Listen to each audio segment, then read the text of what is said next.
I was outside of the building. I was not even in the church. I was sending messages back to my friends, and then this man, his name was. This man came up to me. He's like, "Can you pray for me?" I'm like, "Sure. Why? Why would Why do you need me to pray for?" And he said, "I feel like I can't no more. Like I feel like I want to commit suicide because this pressure, I can't with it.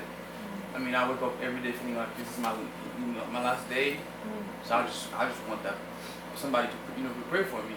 And I'm like, "Yeah, definitely." So I put the phone away, and then in the middle of the street, and we're not doing ministry. Everybody was inside talking. It was not ministry time. So I'm like, praying out loud. I'm like, I'm not gonna speak Spanish because this needs to be the right words and the right time. So I started to speak, praying in English, and the guy was just bawling in the middle of the street, like eyes, like full of tears and stuff.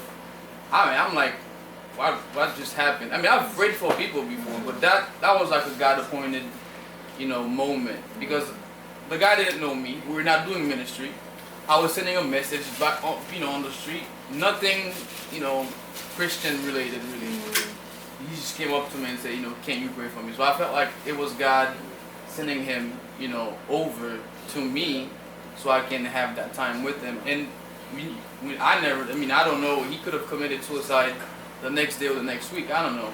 But I felt like God did something in him that day. And I told him, "Do you feel better?" He's like, "It's not the same. Like I don't feel the same way." I'm like, I said, "Oh, I don't believe that it's gonna be an instant, like, hey, you're not gonna feel that depression again, but over time you feel like, this burden will be, away from you." So I took his name down, and I'm praying for him because I know that feeling of suicide, that feeling of, okay, I don't want to live anymore.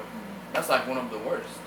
So it was just like, God appointed, I guess, encounter, and I'm like, I was blown away by it. So that was my takeaway out of all the takeaways, but that was one of the most significant moments for me in my outreach.